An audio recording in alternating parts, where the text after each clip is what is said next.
Good morning, everybody. Welcome to today's 1 Million by 1 Million Strategy Roundtable for Entrepreneurs. 1M1M, as you know, is the first global virtual accelerator in the world. We operate out of Silicon Valley with a global footprint, and our mission is to help 1 million entrepreneurs reach $1 million and beyond in annual revenue, build $1 trillion in global GDP, and 10 million jobs. This is our 281st roundtable, isn't it, Dominique? Maureen? This event is being recorded, and you will have the recording available later on in the program. Our Twitter handle is 1M by 1M, and that's Romana. And we publish a lot of very, inspirational, educational content through the channel. And if you're live tweeting the show today, please use hashtag 1M1M. 1M1M Roundtables is our YouTube channel, and that's where you will find all the recordings of prior sessions like this. And many of the sessions in the last year or so are sessions where you will find that there is a guest interview, a talk show kind of interview at the beginning of the session, followed by the mentoring session, which is our usual format. Just once in a while these days, we have straight up mentoring, five projects, 5 pitches throughout the session, but most of the times we have 3 to 4 pitches and a guest. So we'll get to that in a moment. Let me just share with you the call-in instructions for today's session. I will put this up again a bit later in the session. We're not quite ready for call-in yet, but we will be. And I would like you to remember that this is a roundtable, so you want to line up your questions and make sure that you participate. A roundtable is not about me talking to you or a couple of people lecturing you. A roundtable is about participation and discussion. So we want you to participate. We want you to discuss. We want you to bring up issues and so forth. So that's why we emphasize so much on the call-in. And you can also participate in public chat. Now, before we start the session with Paulo, I want to highlight that we are at the moment running the Oracle 1M1M Challenge, and this program is for Oracle intrapreneurs. So employees at Oracle who want to be entrepreneurs, Oracle is running a 1M1M partnership challenge with us, and we'll be awarding scholarships to a group of people inside Oracle and you need to apply following the process that we have articulated.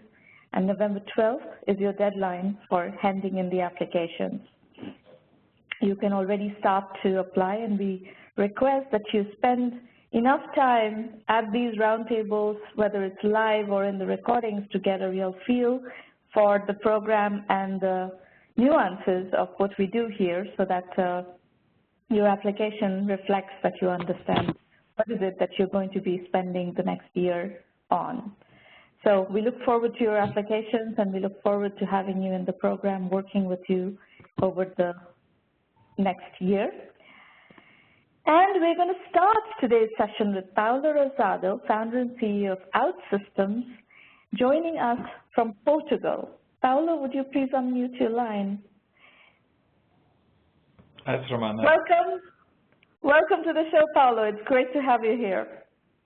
It's a pleasure to be here. Thank you very much for inviting me. My pleasure. So, Paulo, we spoke a little while ago, and I was really impressed by the story that you shared with me, and then I wanted to, invite you to a video discussion here. You have built one of the very few global enterprise software companies out of Europe.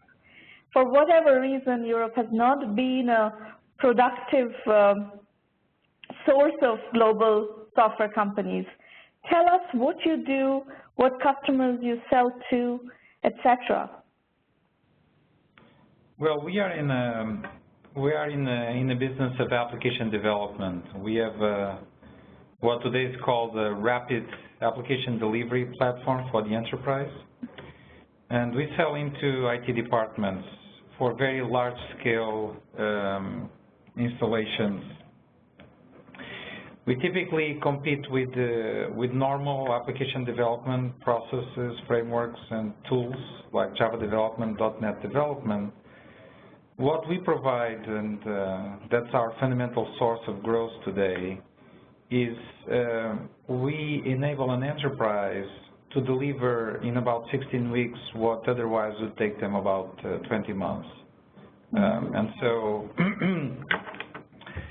not only we compress the time to market, but we also provide a tremendous increase in productivity where teams of about 25 people can, a team of about 5 people can do the work of about 20, 25 people. And so it's a high productivity play. It's a fast time to market play.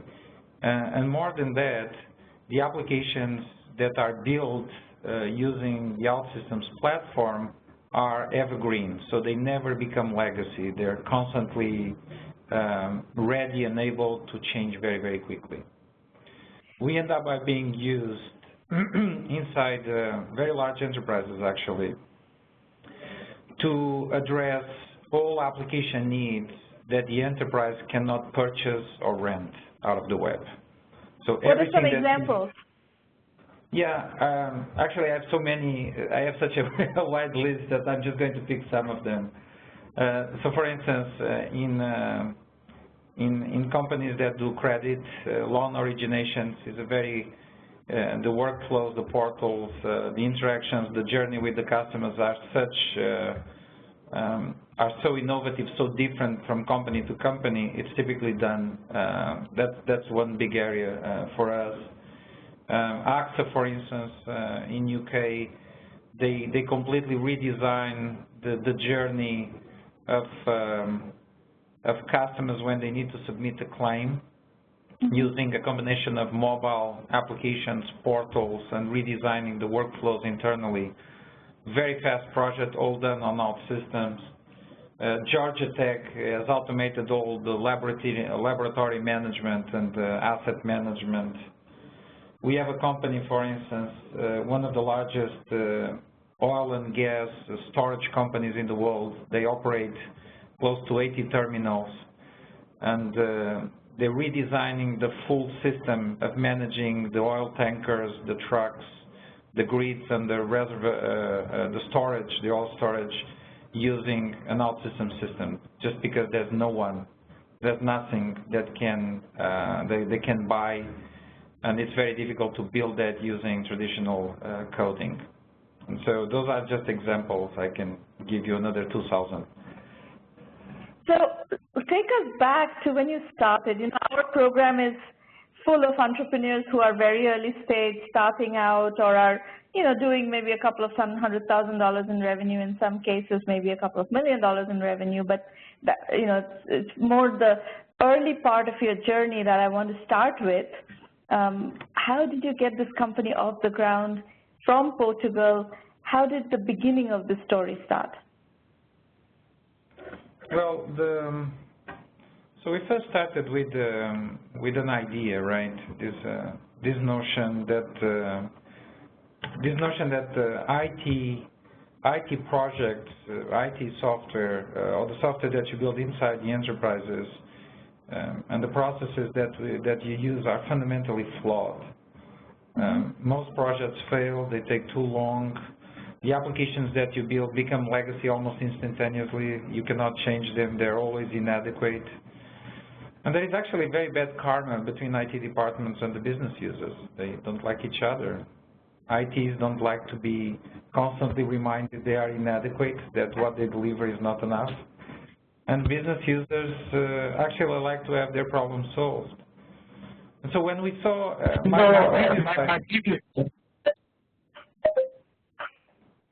my previous life before this, somebody is echoing into the call. My previous life before this, I actually participated in a lot of these failed projects. And so the fundamental idea when we looked into the anatomy of software development inside the enterprise, we realized that as we enter the internet age and then the mobile age, a lot of the systems that are built inside the enterprise that are unique, they are very, very difficult to pin down from the onset. Very difficult to write requirements about it. They change very quickly, and they change during the build of these systems. And so what we did was fundamentally examine the anatomy of software change and lower dramatically the cost of that change. And by doing that, we created a completely different platform. In 2001, we introduced things like we introduced a model-driven approach. So we have what's called today a low-code approach, where we minimize coding, because that dramatically that's one of the aspects of decreasing the cost of change and increasing productivity. But we also introduced DevOps in 2002. The whole notion of integrating the full cycle between development, deployment, staging, and analyzing an application by compressing the cycle of the cycle of change, or the life cycle of software, which today, with continuous delivery and a lot of these buzzwords, is now becoming the standard. But in 2002, it was pretty unique.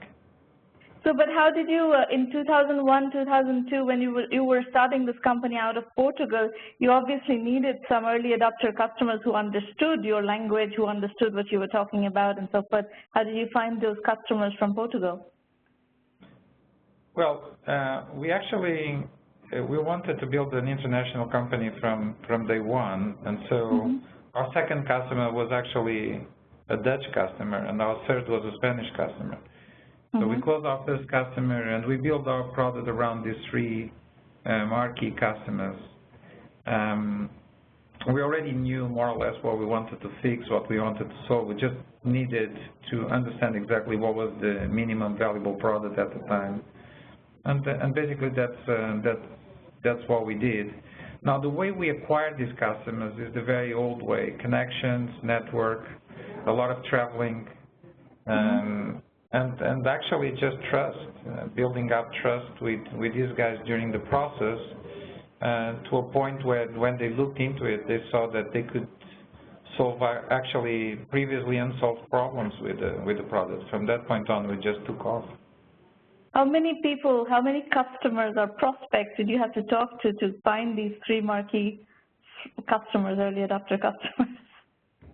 Actually, the first one was fairly easy. We almost created the company on the premise that we were going to use them as one of our first references. Okay, that's useful. Yeah, but when you are in missionary stages, right at the beginning, you're probably going to stages of talking with 80, 100 people to just get one reference. So it's a very, as we all know, it's a very painful process. That's what I wanted to highlight is if people have illusions that it's going to be easy, it's not going to be easy most of the time. You have to really play the numbers game and find those, diamonds in the rough who are going to want to play ball with you. Of course, it helps if you have a previous reputation and you are trustworthy, right? So if they did business with you before, and you come there with some harebrained idea like the ones we were presenting them at the time, they look into us and say, you're not crazy, in spite the idea looks crazy, so I'm going to give it a try. So those networks are very, very important in the beginning. And the other thing that you did, if I remember from your story, is that you raised about €1 million in angel financing. How did you manage to do that? Who were the angels in Portugal at that time in 2001? It was actually not angel. It was a seed VC. A seed VC, okay. So it was a venture capital firm from Holland. Again, a previous acquaintance. I did a lot of pitches, but at the time people wanted me to, most of the ones that were interested in the idea and the company wanted us to move engineering to London, to Northern Europe. That was very expensive. I needed 3 million instead of 1, so I didn't want to do that. And these guys actually bet on this at the time, so we invested $1 million. And that was one of the crucial elements of actually taking these type of companies off the ground, because it allowed us to not fall into the trap of creating extremely customized versions for the first customers, because we were financially independent from the customers themselves. So that $1 million was very, very important to actually build a real product company at the time. And what were the stages of evolution? So you are quite far along. Of course, we are now sitting 14 years later and discussing your business. How have you scaled the company? What were some of the key inflection points in your business?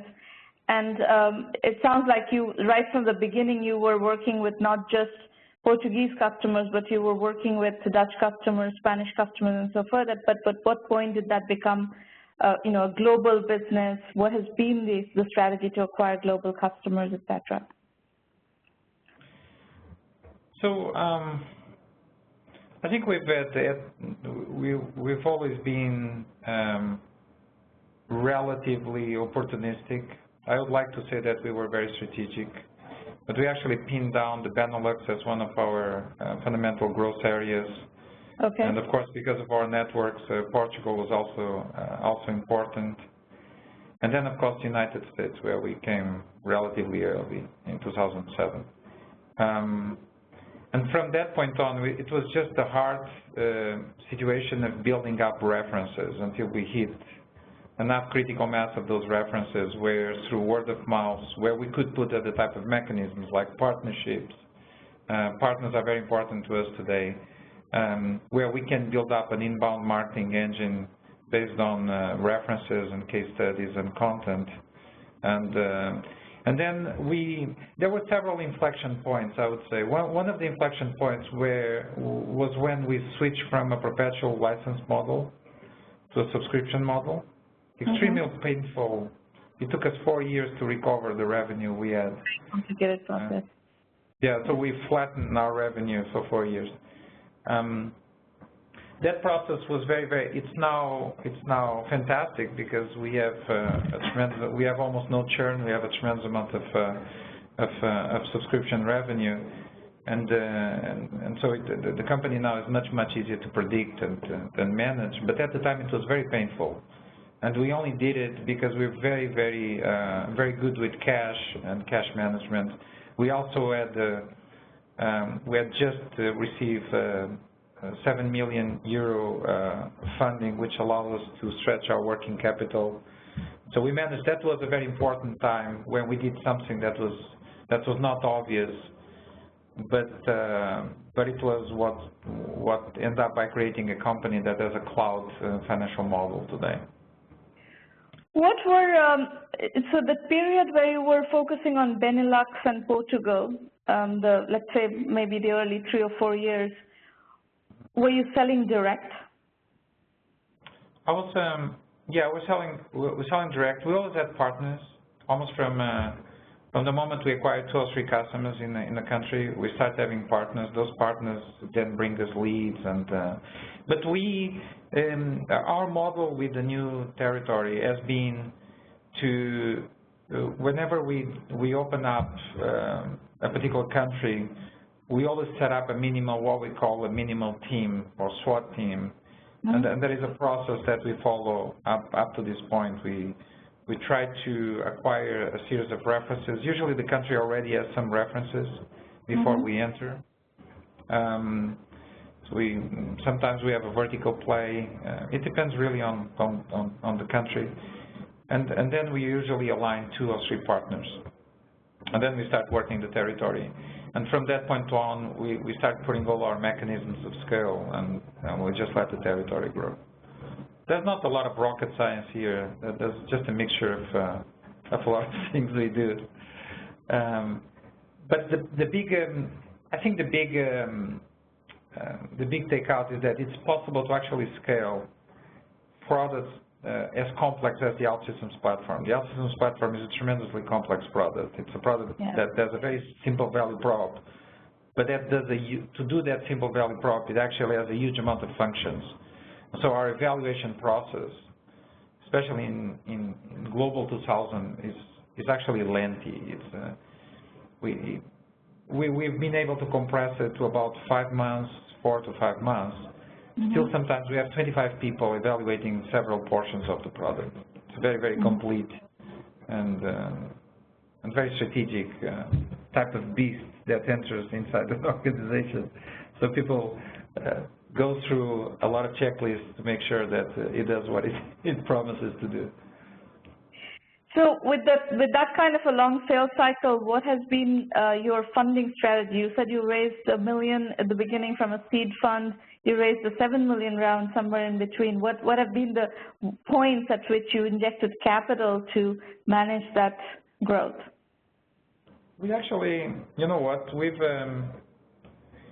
since that 1 million where we recovered from the red and we became profitable, we've never stopped being profitable. So the 7 million actually was just cash working capital when we moved to a subscription model because we needed that money to sustain us then.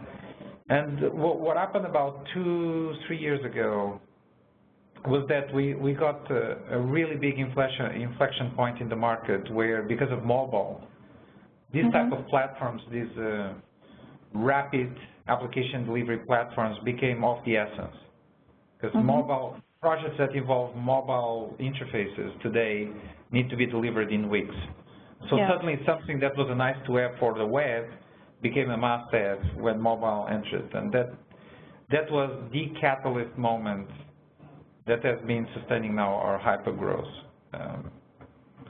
So this inflection point of enterprise adoption of mobile apps in a significant way, would you pin that to 2012?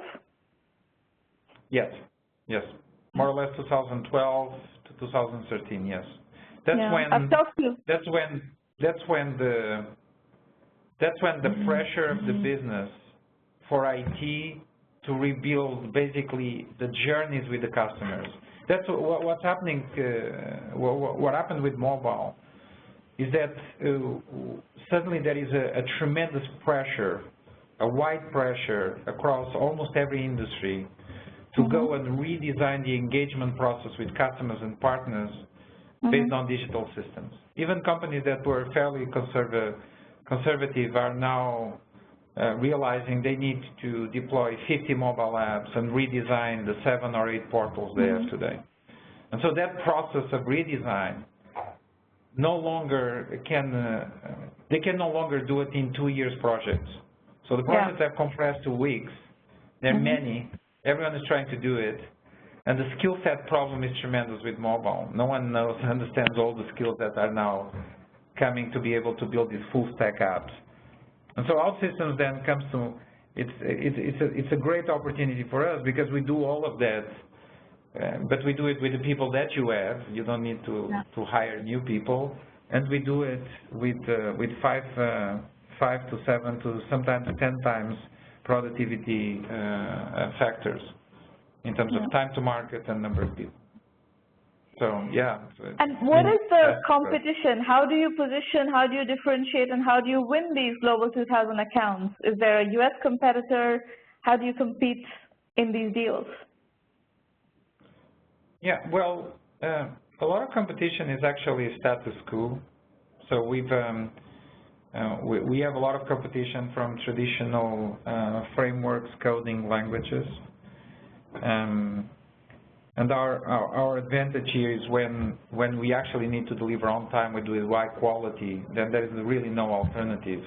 In our space, though, the category is forming, and there's a bunch of players. Yeah, there are. The biggest one is probably Force.com, the development branch of Salesforce. Sure. That's where we see the most in the territory. Fortunately, we win consistently against them, so that's how do you win? What is the differentiating positioning against Force.com? You know, this type of products, it's interesting because this type of products are very hard on engineering teams because the value proposition can only be delivered if you are able to be very complete in terms of the aspects of the application that you deliver. You need to be very good at integrating. These applications tend to integrate with many, many systems. You need to be very good at mobile UI, very sophisticated mobile user interfaces, for instance, web user interfaces. You need to have workflow capabilities. You need to have business logic security. And then you need to be able to support the full life cycle of these applications. So what this provides almost like a combination of features that create a tremendously large product. But the advantage that we have is I think we've been having a very good vision in terms of product features, and we've been around already for many years. Mm-hmm. So this is the type of product that's very difficult to rebuild in 5 years. It's very big. So we have tremendous technical barriers, and when we go into POCs and when customers do bake-offs, we typically win almost 100% of all the bake-offs. So do you pinpoint where, what are some of the positioning points where you beat Salesforce.com? Well, first of all, it's the lock-in. I think the lock-in is probably the toughest mm-hmm. one. The moment you build one of these big apps, if you go into the Salesforce platform, it's a platform. It's a very expensive platform, and if you're locked in, you never get out of that. It's your costs, your subscription costs are just going to increase. We have a no lock-in. We have a no lock-in warranty in our contracts where if you at a certain point decided that you're tired of us, you can basically just peel off the platform and continue with the application that you built in using traditional technologies. So we provide that value out of the box. That's a very cherished thing. But actually, besides that, it's just pure functionality. For instance, the DevOps capabilities that we provide are an order of magnitude superior to what Salesforce does. Mm-hmm. It's not their business. They're just doing it to enhance the CRM. So, so they've never really invested into making sure they are the competitive product against companies like ours. Very interesting. So, folks, the reason I double-clicked down with Paulo on this point is to show you how to position a product. And you can actually win by positioning a product and developing functionality that can bump very, very large competitors, but you have to be very precise in how to do that, and that's something that I would like you to learn. So last question, Paulo. What is your observation about the startup scene where you are? Both, I know in Portugal there is a startup scene that has developed, and also from a European standpoint, what are you seeing? What is the evolution? You've been in the business for a long time. I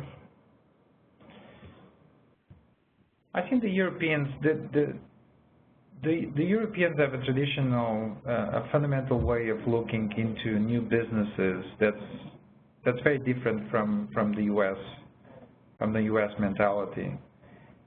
In the U.S., you look into the system is the natural selection of the companies that survive and fail is a process that happens much, much faster. Mm-hmm. And so what this means is that in the end, as a system, it's a much more efficient system than the European system, where companies that are probably not ever going to make it, they'll linger for much longer. The entrepreneurs have much more perseverance. They stay around for a longer time, and a lot of these companies never make it. But the ones that make appear, like the case of OutSystems, for instance, appear with assets that are very difficult to beat by an American mentality. Like, for instance, a product that takes 8 years to complete is out of the reach of a U.S. competitor, which typically have a timeout of 5 years. 5 years where in 3 to 5 years they have to grow and they have to prove that they deserve the next round of funding. And so this model, together with the fact that, for instance, in Portugal and all Southern Europe, with the big crisis, the state crisis that happened several years ago, the markets internally have shrinked dramatically, which means that there's a tremendous amount of talent, engineering talent. For instance, in Portugal, everyone speaks English, everyone travels, so it's an extremely cosmopolitan country with top engineers. What that means is fundamentally a lot of startups today. And startups that from day one, their primary markets are no longer in Europe, they are in the United States, they are in China. And so what we see today is a burst of activity in startups that have that follow a little bit the Israeli model, where they have development centers in Europe, and they have the sales and marketing teams, for instance, in the United States, in Silicon Valley or in Boston, or And some of these startups are breaking out at this point. Are you seeing, really? We used to be alone. We used to be fairly alone in Portugal, and now there's like a hive of great startups, great companies. I mean, we just had our first unicorn in Portugal, a company that hit 1 billion in valuation. Which one is that? It's a company called Farfetch. Okay. And what do they do? They are an specialized e-commerce company. They work as a hub for designer brands. Oh, yes, I know that one, yeah. Yeah, exactly. No, it's a fantastic company run by, the entrepreneur was a Portuguese. It's run again in that dual model. They have sales and marketing in London and very large teams in Portugal. And in these processes in Europe, you start seeing a lot of these multidisciplinary teams across geographies, and actually reaching out to Asia, reaching out to the United States. So it's becoming a very, very open network. And I, for instance, I'm not in Portugal, by the way, I'm in Atlanta. And so there is a geographic dispersion that's only possible because of the internet and the new communication models, where basically these companies are completely spread around. So is the volume there to really mitigate the impact of the slowdown in Europe?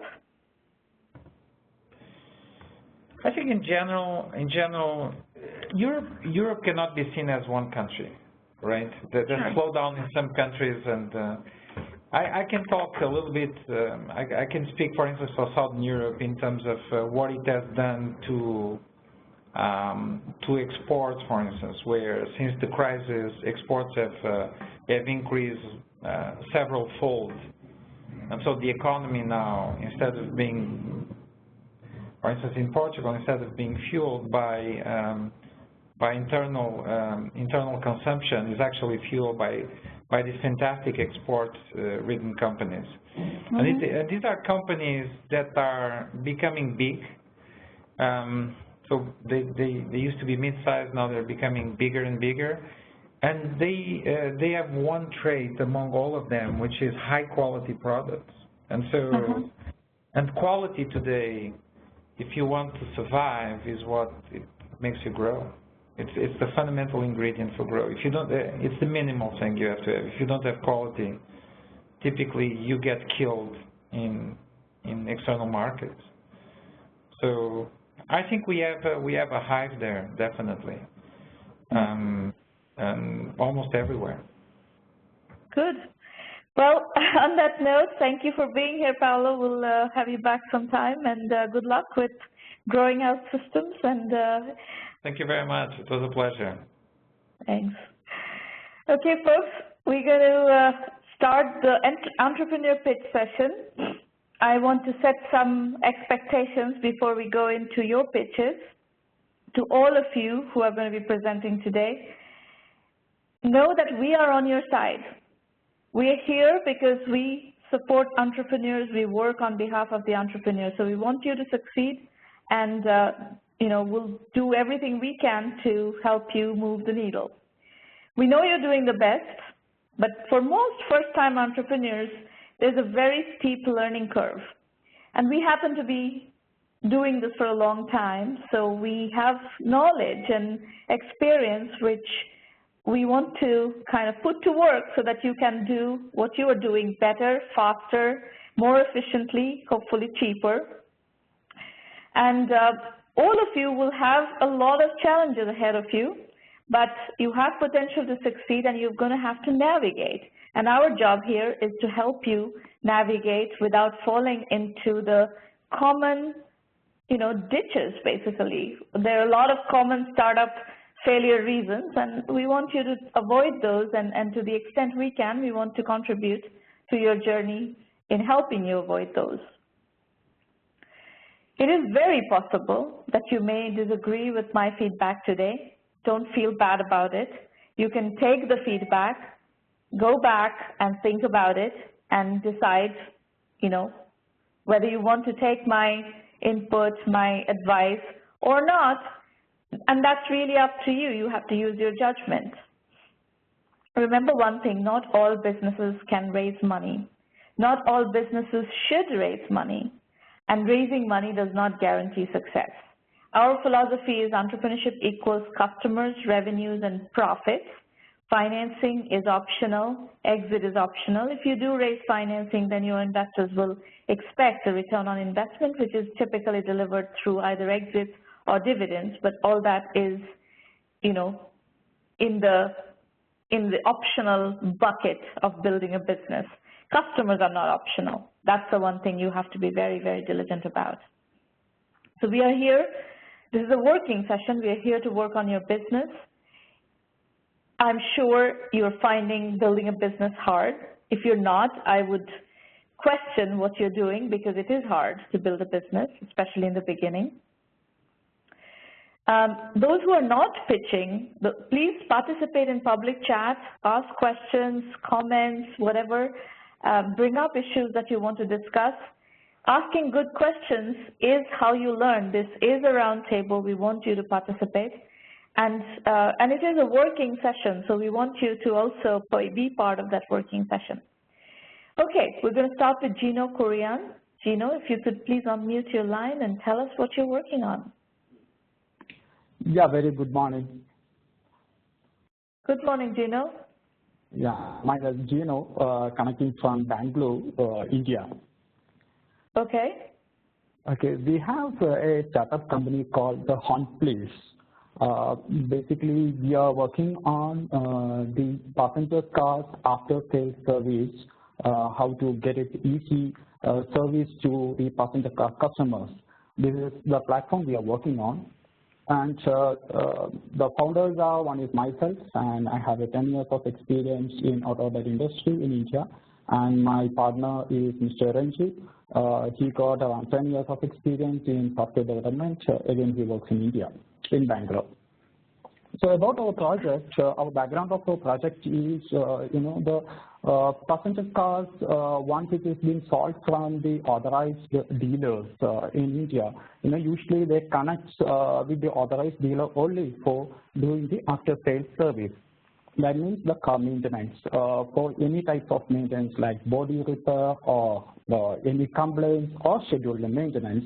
But we understand that many of the passenger car owners are not really satisfied with the dealers or the authorized workshop, but there is no option, so they go there. So this is the area we are really pitching in. So passenger car customers are not really agreed with authorized workshops in terms of the cost what they provide and the proximity and the lead time what they take, because the authorized dealers are not everywhere in the city, only a part of the city or outskirts of the city they are into. So the proximity is a problem, and the lead time, once it may take 1 day, 2 days, or 3 days, because there is a lot of pileups of work there in that particular workshop. So this is one challenging point for the customers. Madam, can you just go to the previous slide? Yeah. So here the customers are looking at a cheap and best service in the town. So our project, actually we are trying to launch in the Pan India by December 2016, and the pilot is in Bangalore city. It is going to start on next month. the November last. Yeah, next slide, please. Before getting into the project, I would like to talk about some statistics in Bangalore City. The units in operation, that is the last 8 years sold cars in town, is 16,41,020 numbers. Okay, this is only passenger cars I'm talking about. And the potential visits to the workshops is UIO into 2. UIO is units in operation, and the automobile industry studies is on every year 3 to 4 times a car visits the workshops. So that is the automobile study says. Again, depending upon the economic condition and depending upon the the traveling and the business runs. So 49 lakhs 23 and 60 numbers per year is the potential visits to the workshop. But we have done a study in Bangalore City. The authorized workshop volume is only 27 lakhs 53,484 numbers per year. In Bangalore City, something around 192 authorized workshops are there, putting across all the manufacturers. Only 27 lakhs and 53,000 numbers are going. So the unauthorized workshop plus untapped potential is 21 lakhs 69,057 numbers per year. So this is the area we are pitching in and trying to get a streamline in this area. So the immediate target customers is 1,80,798 per month. Please, next slide, please. So we have done a survey in Bangalore City with 100 customers, those who are filing on unauthorized workshop or those who are not doing the maintenance regularly. So these are the concern areas which they have mentioned. One is the authorized workshops are not charging quite heavily because there is no option for the customers there goes there, and authorized workshops are taking quite advantage of this. So they are charging quite heavily. Then they have to go to a multi-car workshop that is unauthorized, which we call it as a local garage. But going there is no contact of multi-car workshops to the customer, and unaware about the quality of the work, what is the work they provide, what the service they provide. They are little attention about that. Then they don't have any option to schedule the appointment with unauthorized workshops. And there is a lot of price variation in the same market. So these are some concern areas which they have, the customers have faced. So they are forced to go to, even though they don't want to go to the authorized workshop, but they are forced to go to authorized workshop. Next slide, please. This is the area we are pitching in, and we are coming up with a platform or a mobile app where the unauthorized workshops can register with our app. So we are creating a platform wherein the unauthorized workshops and the customers can come to the same platform.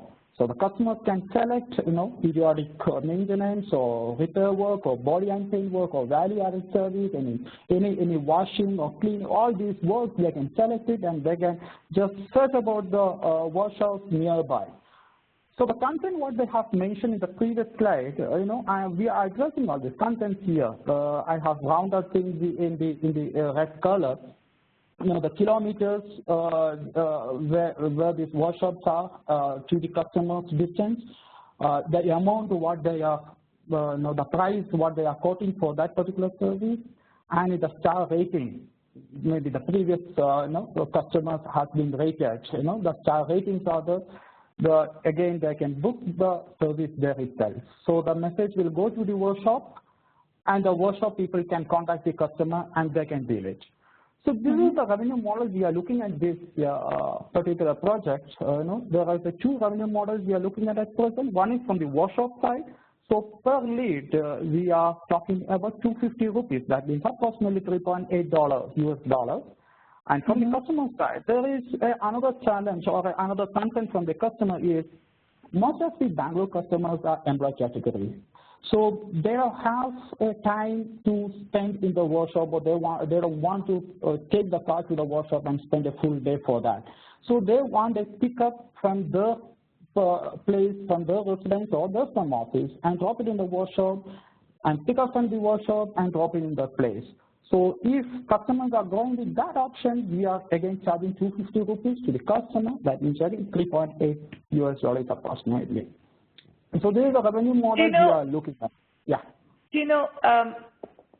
I have some concerns here. If you're doing an online lead generation business, which is your top line, the workshop per lead revenue model, that is one business. If you put in a logistics piece to that of pickup, drop-off of customers, that complicates your business many, many, many folds. So one thing you may want to consider is whether you want to complicate your life to that extent or you just want to stick with the workshop lead generation as your primary business model. Okay, okay. Definitely, madam, we'll consider that. Even we have not experienced the situation, so I cannot answer the question at present. Probably we will look at that. It is an incredibly complicated operationally to run something like that. So my suggestion to you would be, because I imagine this is your first time with a startup, right? Yes. So you want to keep the complexity of your business to the minimum as far as possible, and if you can cut out that whole logistics part of the business and not offer that, it would make your life and your probability of success much higher. Yeah, thank you, madam. Okay. Yeah, looking at the questions of why I am here today is, I'm looking at this model. It is available in any other country or not. I would like to know the first question, and the second and third is any suggestions to improve this concept. I think you have already mentioned one of the suggestions at present. And the third question is, how to approach a VC when we expand to pan-India. Once we expand to pan-India, we require a huge investments on that in several bases. So these are the three questions I'm looking at. So let's look at your car statistics that you put up earlier. Yeah. If these are the numbers in Bangalore, you have a pretty sizable market to work with in Bangalore alone. The question is, how long will it take you to penetrate Bangalore and build, what is the total available market size in Bangalore? How big a business can you build in Bangalore alone? How long will it take you to penetrate the Bangalore market? These are questions that you're going to have to kind of assess. And what are the points of assessment? One, you have to do a TAM analysis, what we call a bottom-up TAM analysis. If you don't know how to do that, we can teach you how to do that. Then you're going to need to figure out what is your customer acquisition strategy. This whole volume that you are projecting here, what would it take to acquire those customers? How would people find out about you? How would people, engage with the portal, etc.? And that whole thing is a strategic planning that you're going to have to do. Again, if you don't know how to do that, we can teach you how to do that. But these are buckets of work that you're going to need to do. And I don't know your numbers. I haven't done your customer acquisition strategy at this point. But my assessment is it's going to take you a few years to just penetrate Bangalore in a meaningful way. So one thing you said earlier is that you want to go pan-India by December 2016. My assessment is just, based on my experience, it's too early to go pan-India. You're probably going to be focusing on Bangalore for several years before you go pan-India. And if you can make a success out of Bangalore, then, and if the numbers are scalable, if the opportunity is scalable based on the revenue models you choose to go with, you can raise money. But I think the question really is, what is the bottom-up TAM number in Bangalore? What is the bottom-up TAM number on a pan-India basis? And what kind of growth rates can you anticipate based on your customer acquisition strategy? What are the unit economics of the business? these are the questions investors would ask you. So to, how to approach a VC when we expand pan-India? Well, the issue is really, you don't necessarily have to expand to pan-India to approach VCs. If this analysis that I just talked about is in place and you can show unit economics, you can show pilots of the model and so forth that convince people to scale. So the answer is not so much how to approach VCs. The answer is how do you address the kinds of questions that I just asked. So when you finish this session, the recording is going to be available tomorrow. My suggestion to you is listen to this recording a few times and note down the questions. We also have a self-assessment questionnaire on the website. You may have seen it, the 1M1M self-assessment. Those are the kinds of questions VCs are going to ask you, and try to answer those questions. If you want our help in helping you answer these questions and teaching you all these nuances, we will be happy to work with you. So if you just hang on, let me finish working with 2 other presenters, and then I will explain to you how to use 1 million by 1 million as your accelerator, essentially. Okay. And Madam, I would like to come to that first question again. Have you experienced this model in your country? The closest thing you will see to this is not a lead generation model, but Yelp. Yelp is very popular in the U.S., and all small businesses, especially small services businesses, definitely restaurants, but also, spas, car shops, various kinds of services, small local services are all on Yelp. They're all reviewed and so forth. So the primary comparable business model we have seen here is that. Okay. Thank you so much. You're very welcome. It's a good idea, by the way, what you're doing, given the dynamics of India. I think it's a good idea, and zeroing in on that particular part of the ecosystem is a good idea. I just don't have a sense of how big a business this would be based on what you've shared so far, but we will have to do the TAM analysis to figure that out. But we know how to do that. Thank you so much. Okay, Jose Mora, you're up next from London. All right, can you hear me there? Yes. Perfect. All right, so thank you so much for taking the time to listen to me. Well, that's a picture of me. This is me and my co-founder, Andrea. Which one is you and which one is Andrea? I'm the one on the left with the red hair. The other one's Andrea. Well, this is currently our office, which is a pub. So it's a very British thing. But that's what we're working on right now. And our project is called Rumor. So Rumor is the fastest and easiest way to find your new place to live. Where did this idea came from is actually when I was looking for a place to live here in London and realized the process was just a pain. It was just not effectively enough. You have many options out there. You can find several websites where you can find the listing ads, the ads listing. You can go through the thousands of agencies available here in London, but none of them solved the actual pain, which was actually going to do the viewings. Doesn't matter if you can see hundreds of ads in websites like Spare Room and Rightmove, which is the biggest one here, but you still have to call all the landlords, you still have to do the viewings. It takes you too much time, too much traveling, and the average time to find a place is a month, which is ridiculously long. Probably people end up staying with friends while they look for a place. That happened to me. I had to stay 2 weeks with a friend before finding a place that I wanted to. So we realized that there was something needed to be fixed there. So after doing some research, we've been working on this for a while. So we mainly identified 3 types of sides on the industry, right? So you have the tenant side, landlords, and the agencies.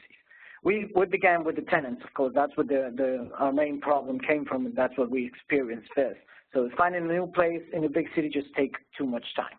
So the solution is creating a smartphone app that allows the people to see the places that are available, see the times, and see when the landlords are going to be available for viewings, and book the viewing right through the app, just the same way as you book a cab. It has to be that simple. So if you already know what neighborhood you would like to live in, you go to the neighborhood, you open the app, you see the area and the places around it, and you go visit the places available. That just makes the process much more effective, and you can reduce your time like 4 or 5 times less. So that's the first part of the equation. Then you have the landlord side, which is also, they have a main problem because organizing for them the schedule to do the viewings was difficult. They have to receive hundreds of calls all the time, and the profile say, don't call during work hours, don't call during this times, and then pick up the phone to hundreds of strangers saying, okay, I can only do viewings this time and only this day. And also they can't verify who's coming to their house. They only trust the people that's on the other side of the phone, and they can tell them whatever they want to. So the idea is the app allows them also to set the preferred times they want. Okay, I can only receive viewings on Saturdays or during the nights every day, and they receive the visit requests from the people that are looking for the place, and they can check the profiles. We can also link it to social media platforms so they can see the actual pattern of who's coming and have a little bit of more security and safeness out of it. And the third part and final part of the, yeah? Go ahead. Okay, so the third part of the equation, which is pretty much the industry, where we figured out is there has to be something. That's actually something that came out later after doing some research and after addressing the market. The agencies are still, the traditional way of doing it is still a big part of the market. So we also identified that the agencies still have problems to organize their agents' time. You usually meet the agency when they're running all around town showing different places to different people. By this way, by using this tool, they can also plan ahead and say, okay, this day I'm going to figure out, I'm going to show places in this area, and this area, and this area. So they organize their time better, they optimize their time, and they can also use the platform to target their customers better. Because if they use other sites like Spare Room, and they paid for Spare Room, all they do is get their ads listed in front of the other ones. But that doesn't actually mean that they're targeting their customers better. That just means that if somebody's looking for a place a lot cheaper than that, they still get to see their ad, but it's not relevant for them. You're not targeting the right customer. So by this, by having the profiles done, you can actually set your place to the customers that you want to. Let's say that you have a place that's around a university. So you can choose from the profiles the people that are studying in that university, and you can offer the place to them.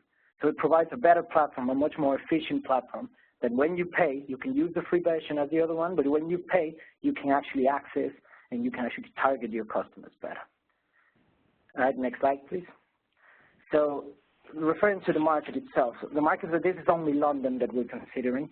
Here in London, we have 4.4 million renters, and actually the trend that says that it's going to be over 5.5 in the next 4 years.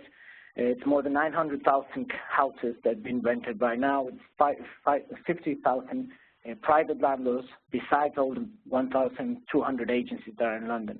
So it's a pretty big market, the rental market, especially here with the prices of properties going up and up, non-stop. And the renting part is going to increase every year. The target market, we have 900,000 students here in London, which would be the main first times that we would have to. It's very easy for us. We're recent graduates here for master's students here in King's College London. I told you my co-founder did computer science, and I did management, business management. So the first uses that with the tenants part, we're going to attack the students here in London. The agencies, we're going to start small. That's the idea. At least for the first year, we're going to start in trendy agents, in trending areas of different parts of the city, and focus on that part first. There's a shortage in Camden, which is the most trendy areas here in London. So what we're going to do, we have spoken to some agencies there and say, okay, try our product. Let's take it from there. Let's win that agency over. Let's take the area, and then we can move there. And the private landlords, which is the ones that are advertising pretty much in free websites, which those ones that we're going to try to recruit, basically for the ones that are advertising in free websites. Just as people are still using Gumtree to advertise their places. Of course, it's a free site, it's a classified site. So our idea in the beginning is to manually recruit those people to have the three sides of the equation on the platform. So next. Next slide, please. So our current status, we have a prototype ready. To be honest, we have been working on this for a month and a half. We have a pretty strong prototype already done. It's been really, really fast. We have an MVP. We plan to have the MVP finished by mid-November, end of November, so we can begin in December and in January to do the testing. We already have an agency, 2 agencies on board that are willing to test our product. We have a few people as private landlords that are willing to test our product as well. I think that the tenant part is the easiest part. We've been talking to people. We have validated the idea in universities. I think, and with some feedback that I've got from some investors, like the tenant part is the easiest. Look, it's a no-brainer. If you can use that and it works, it's perfect. It just beats the other options out there. So I think that having the agency on board and having some private landlords on board to test the product is going to be really important. And right now we got accepted to a university. Here's a competition, a mini accelerator weekend. This weekend actually starts tomorrow for 5 universities here in London. We got shortlisted, we got in. It's 10 teams that's going to be in there. So hopefully we're competing for £10,000 prize that will keep us alive until we finish the MVP and start testing it to the beginning of next year to how to start the business properly. So the revenue streams are going to come from the 3 ways. So you have the tenants, which are going to have a 3 free viewings. They can create the profile for free. They can see the places available. They can do 3 bookings for free, and after that, they can charge $5.99 a week. After that, so the landlords, they have the same process. They have 3 free viewings, and after that, they get charged $7.99 a week. And you have the agencies. The idea is to make packages depending on the size of the agencies. Some agencies have from 20 options available. Some really big agencies have hundreds. So depending on that, but the average price would be $1.99 a week per ad, creating different packages. So those would be the 3 revenue streams. And how to scale, of course, this is future based. There's also other websites that are going into complementary services like through app payments, bills distribution through smartphone apps, landlords insurance, and we believe also that this technology could be applicable in any medium and large city in the world. And of course, there's always the option of extending the business itself to the buying and selling properties. Right now, we're only focused on share landlords, so that could be also a third option on how to scale. Yeah, I think that'll be it. I don't know if you have any feedback on this before I ask my questions to you. For you, Jose, and for all of you, actually, the one thing that if you have any interest in raising money, which you seem to do, you have to, or even for your own sake, you must do a bottom-up TAM analysis based on your revenue model assumptions. Because what I cannot understand here is what is the opportunity, what is the size of the market opportunity here?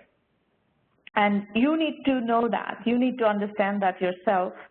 And as a result, you have to create a model for your total available market size, and it needs to be a bottom-up market model, not just a top-down model. Mm-hmm. That's one feedback, and I think you should do that homework as soon as possible. The other thing that strikes me and kind of alarms me is what you write here, is that accepted in a university accelerator with the possibility of a $10,000 prize, which would keep you alive until building the MVP, which is November. How do you plan to build this business? You know, the thing about the market today, the startup market in general, I'm talking when I say market, is that you have to bootstrap to a certain level of validation and traction, especially in consumer businesses like this. And that requires runway. What resource do you have to be able to sustain that runway? How do you propose to sustain that runway? How are you going to, survive for another 6, 9, 12, 18 months? What is the game plan? Yeah, well, the game plan right now, I think that this 10K, if it comes to happen, otherwise we have a backup option on this. Right now, we just need basically living expenses because right now I'm working, also have another job, and the idea is to focus on this 100% of the time. And the idea would be at the beginning of next year, in January, find the resources to have all of next year to build that traction itself. So this 10K will probably last us like 3 or 4 months. No, I did not understand your answer. Do you have a job? Andreas has a job, and you guys are going to bootstrap this company with a paycheck? Is that what you're saying? The idea would be, if we get that paycheck, would be 3 or 4 months of bootstrapping the company from that 10K. And the idea would be to get a second pre-seed investment to get that year of testing and knowledge phase during the entire next year to be able to generate traction on the app and get the alliances we need to get the business going. But do you have a job right now? Right now, yeah. Hopefully soon. Hopefully not for many time more. So my recommendation actually would be for you to do this using bootstrapping, using a paycheck as your strategy. And the reason I say that is because consumer businesses take time to ramp up. And I don't have a lot of faith in pre-seed investments coming in for these kinds of consumer, especially marketplace businesses, without traction.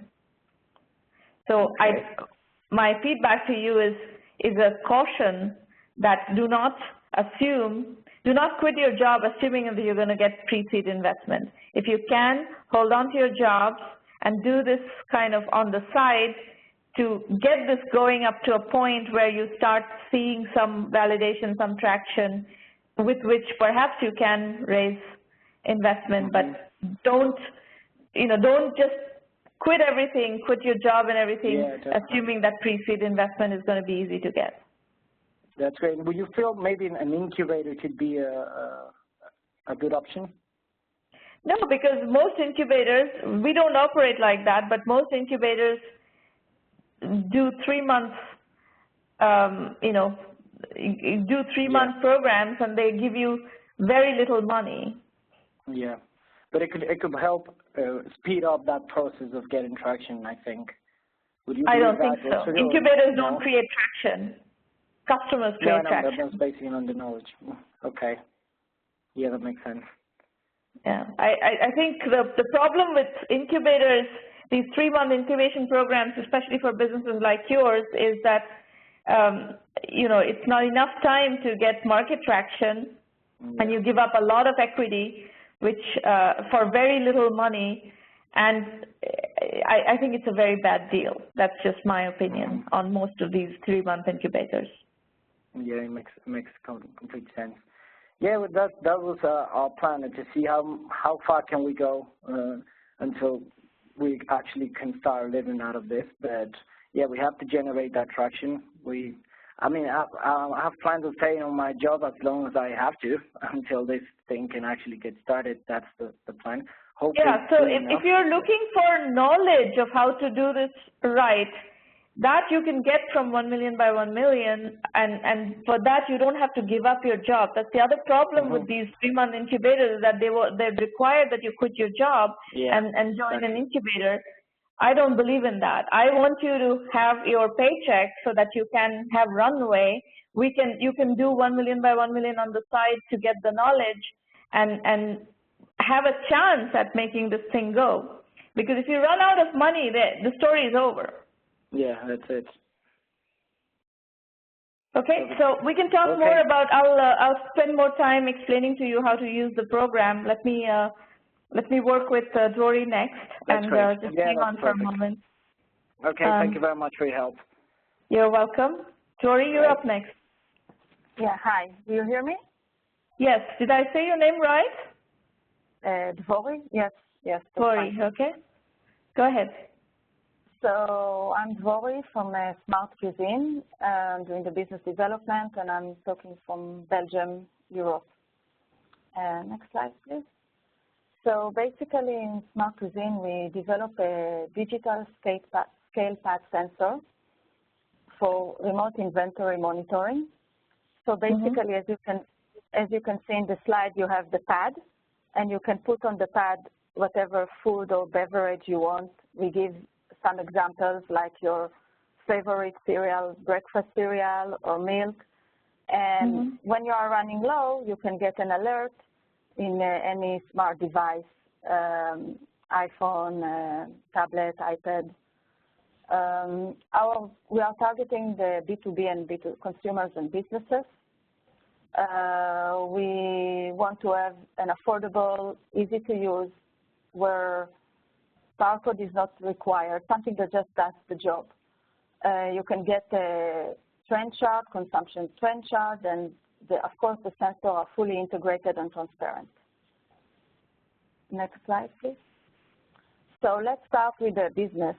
In fact, it was released as a consumer product, but then we started to get all kinds of traction from business, people telling us, oh, you should really go to restaurants and pubs, and a lot of businesses can use it.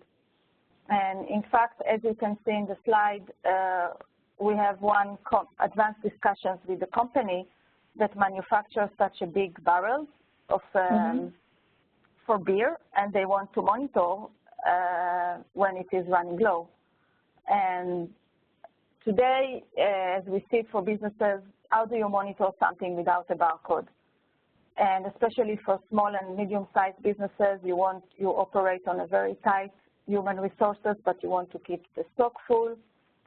Many times the suppliers would like to know what is going on in the shop, how it's the consumption, so we can maybe provide an answer to this. Next slide, please. So regarding the consumer market, we are targeting the connected kitchen issue. So let's look at the market trend. People want to do grocery shopping online. Amazon, eBay, and Google are beginning to offer same-day delivery services. And on the other side, retailers, supermarket chains, are opening more and more what they call the dark stores. These are warehouses to basically to meet the demand of the internet sales.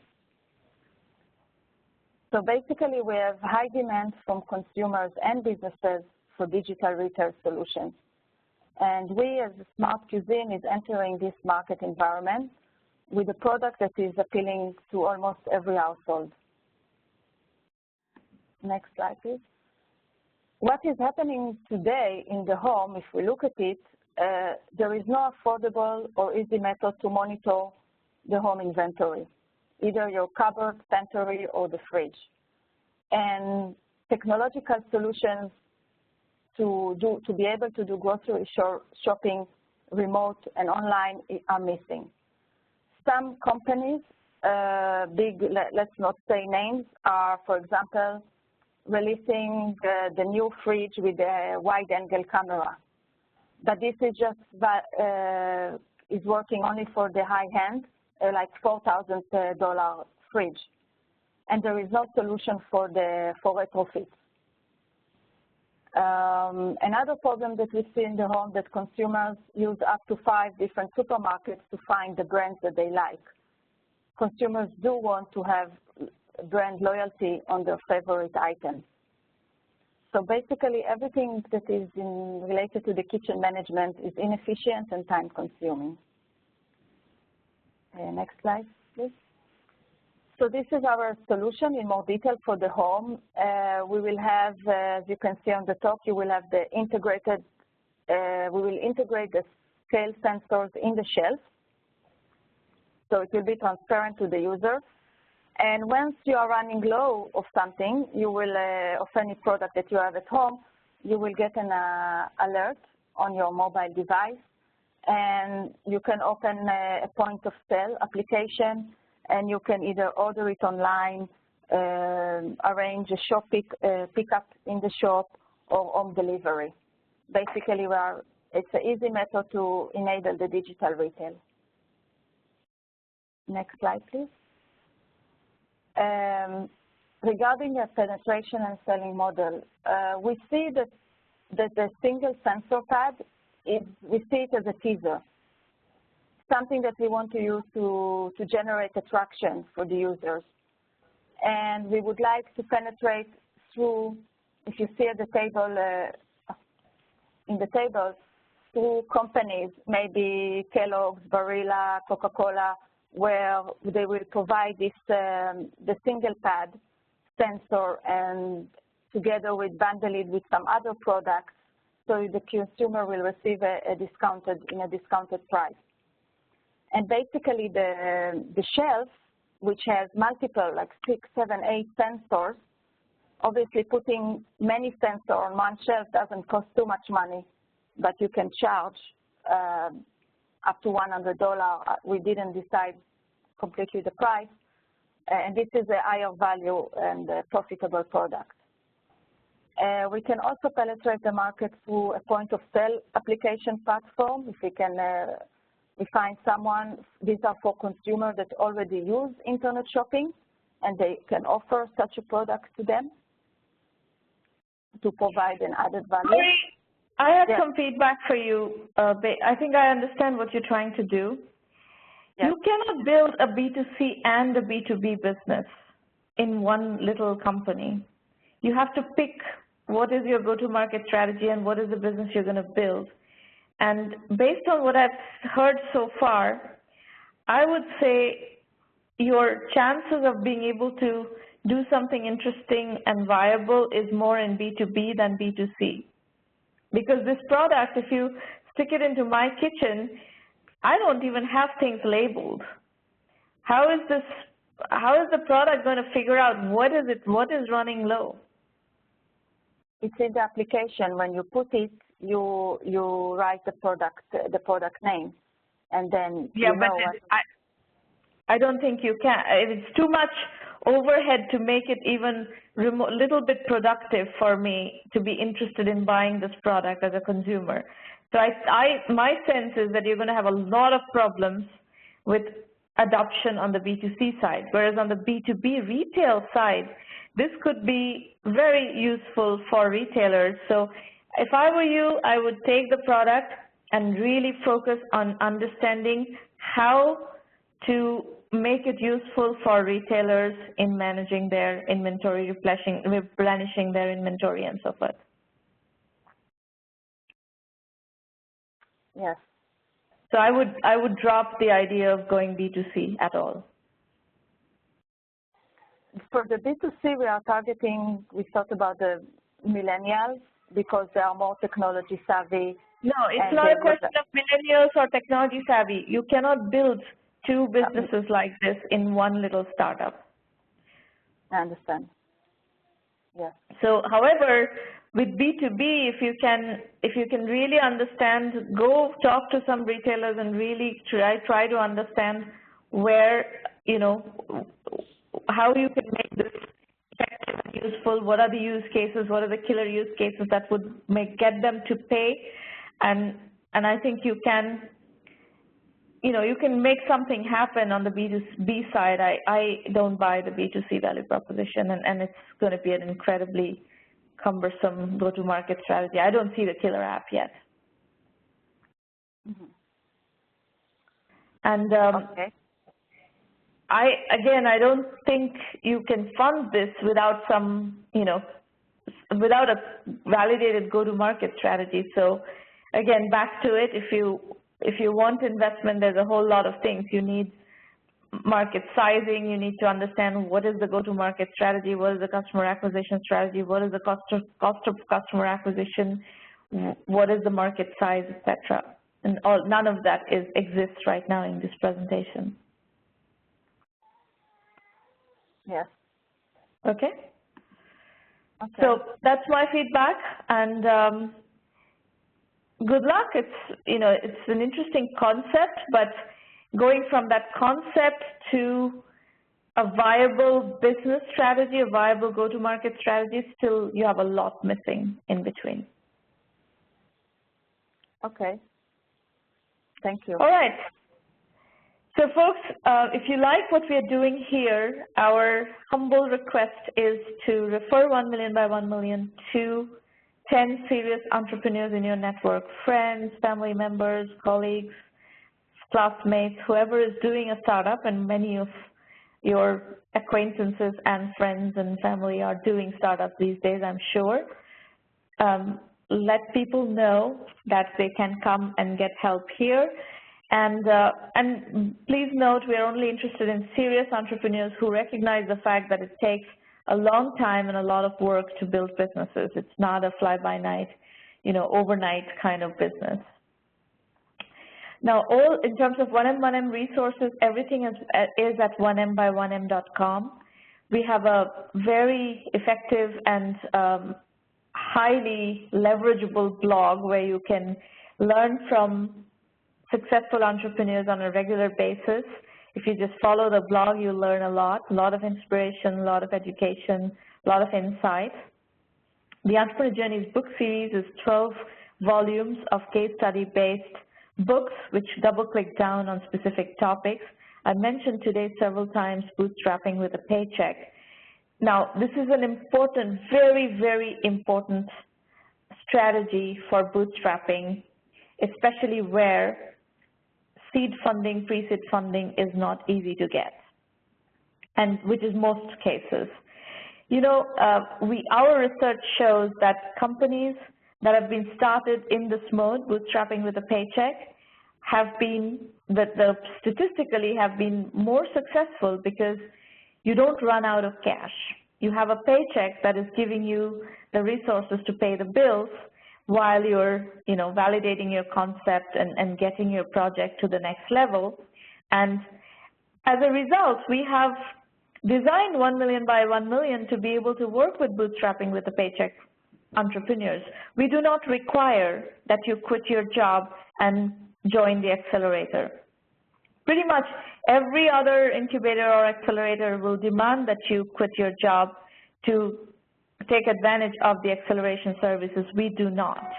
And you can bootstrap for as long as you want. Our program is an annual membership fee-based program, and you can be in the program for as many years as you want. We have success stories within the program of people who have bootstrapped with a paycheck and, essentially gone all the way to break even before quitting their jobs. So we are big believers in bootstrapping with a paycheck. That's just one example of a bootstrapping strategy that works.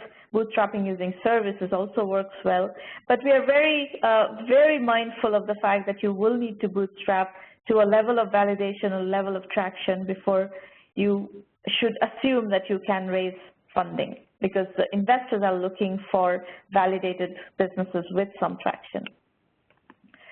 So go to the website. You'll find tons of information, tons of material with which to evaluate the program, assuming that you are evaluating whether or not to join 1M1M.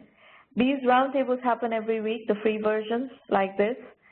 We've had 281 roundtables as of today, and thousands of people have been using this program. Go to the website to register, to pitch, or attend. Our premium program offers extensive methodology guidance. We have a curriculum of video lectures and case study-based curriculum that you can use anytime. So if let's say you join the program today and start using the curriculum and addressing things like total available market, all of you need to do bottom-up market sizing. Well, go look at the curriculum, the market sizing portion of the curriculum, work it out. Next Wednesday during our private roundtable, which is where we do the premium members, coaching work, mentoring work, you can come and present your TAM model, and I will go over it with you, give you input, and you can decide on, how to move forward with that. So that's how we work. We use curriculum to give you the knowledge. You use the knowledge to develop your models, your presentations, etc., and we use the private roundtables to do the reviews and the input and consulting, essentially. We also help you with business development. We help you with financing. We help you with media relations. We, in every way possible where our network can be of help, we will plug you into our network, so to speak. The $1 Million Club has examples on the website of, success stories of the 1M1M program. Our most successful company has raised close to $100 million in financing. However, they started with no financing and completely bootstrapped. They started very early in our program, was in the program for 3 years, and now they're at a stage where they don't need 1M anymore. They have over 50,000 customers and, sizable revenue, so, and tons of financing. So that mode is fine with us, but please note that even companies who go on to raise huge amounts of financing still have to do the early stage in a bootstrap mode so that you have validation with which to go convince investors. This company that has raised all this money had paying customers before we went to raise Series A financing, and that made Series A relatively easy. We raised from Accel Partners. So my point is, please do not disregard the fact that you will need a strategy for the bootstrapping phase when you are early on. You'll find lots of information on the website on the ROI equation of 1M, which is $375,000 plus 5 to 10% equity worth of value for just $1,000 annual membership fee. We do not charge you equity. It's a big differentiator. We don't want you to give up huge amounts of equity early on in your cycle when we are not ready to be valued. So, website has tons of information. The self-assessment is a good one for you to go take yourself through. You are the first investor in your business. You should be doing the self-assessment to assess for yourself whether this is a good business and whether you want to invest years of your life in this business. That's pretty much it. You can, dig around on the website, but in our program, you have two options. Basically, you can use the free service, which is these roundtables, and the blog. You can, read the books. They are very reasonably priced, or you can join the premium program, which is how we do most of the real acceleration work. Now, in the program, we've had over 600 successful entrepreneurs, including over 50 entrepreneurs who've built billion-dollar unicorn companies, over 350 who have raised huge amounts of venture capital, and a large number of bootstrapped entrepreneurs, successful entrepreneurs who have come here and shared their journeys, their lessons from the trenches, and we have stitched all this up into a curriculum so that you can very efficiently, in your own time, learn. So let's say you are bootstrapping with a paycheck, and you have to do this in nights and weekends. Well, you have plenty of flexibility with the 1M program. You can do your learning in the evening at your own time, at your own convenience. You just need to log in and access the program. And that flexibility is very valuable for a lot of people who cannot really, quit their lives and flop to a place where, and sit at an accelerator like Y Combinator, for instance, for which you would have to move to Silicon Valley. So we've purposely designed this program so that anyone, anywhere in the world can access the program and use the program at your convenience in your own time. The only time that you have to work with our time is where we do the live sessions like these. The premium roundtables usually are Wednesday mornings at 8 a.m. Pacific time, but we also have other sessions that adjust to the time zones that we work with. So we have Asian time zone roundtables, et cetera, as well. And our methodology is lean, capital efficient, bootstrap startups. So we have, we make sure that you can bootstrap your way to a certain level of validation. One of my favorite case studies is Greg Gianforte, who built Right Now, and he bootstrapped the company to $6 million in revenue before raising Series A financing. And he raised Series A financing at $130 million valuation. This is hard to do, but it's great if you can do it, and it really, really sets you up for success. And in Greg's case, he sold the company to Oracle eventually for $1.5 billion. Before that, he took it public and so forth. So great case study. We teach that case study, and many others. And Greg has been here in the roundtable mentoring and so forth. So our whole game is to have you learn from people who have come before, who have used seasoned techniques of success, and we want you to emulate those techniques and be successful. That's pretty much it. You know, we have tons of information about the program on the website. We do have an affiliate program. If you're in a geography and you're trying to build up your geography from an entrepreneurship development point of view, we are happy to partner with you through our affiliate program. We have 4 more roundtables, 1 in October and 3 in November coming up. Vision India 2020 is a book for ideation for people working in the emerging markets. Feel free to steal these ideas. It's our 13th book from the 1M1M program. The 1M1M Incubator in a Box is a platform that we use to work with our corporate partners, governments, etc., to run incubation programs on their behalf. So the Oracle 1M1M Challenge that I talked about earlier is built on the 1M1M Incubator in a Box. We're also running a Delaware Economic Development Office program right now, which is built on Incubator in a Box, so forth and so on.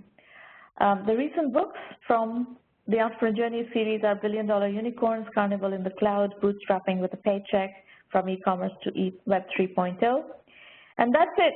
We can take questions. We are kind of out of time, but I'll stay a little bit. And if you have questions, happy to take your questions, either in public chat or through the phone line. Feel free to bring up any issues. Introduce yourselves if you haven't already, or if you haven't pitched already. Please feel free to tell us where you're joining from, what brings you here, what is the product, what is your traction, what are you looking for, where are you stuck, where can we help you, how did you find out about 1M1M, all that is, up for discussion right now. Public chat, send to all participants, and you'll be able to talk to everybody in the room. Let me also introduce you, while you're doing that, to Irina Patterson. If you have questions about the program, please contact Irina at 1mby1m.com, and she will help you address your questions, and you can decide whether or not to join the program. That's pretty much it.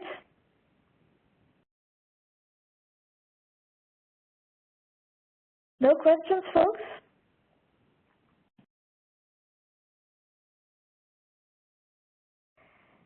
Maureen is offering a popular question from Quora this week. What is the likelihood that a tech startup would sell for $10 million within its first 5 years?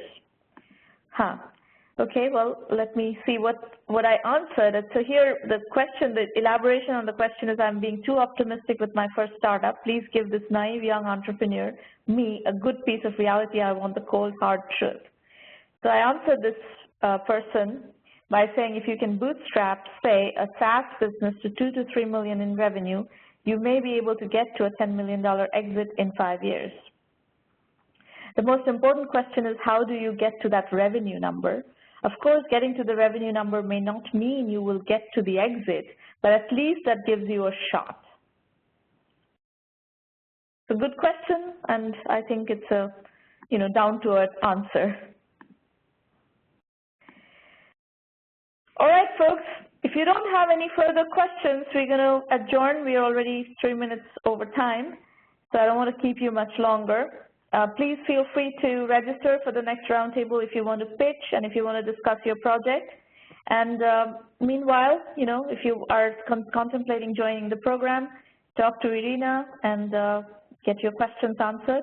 And we will either see you in the premium program or see you back here next week in a free roundtable. Thank you for coming. Bye, everybody.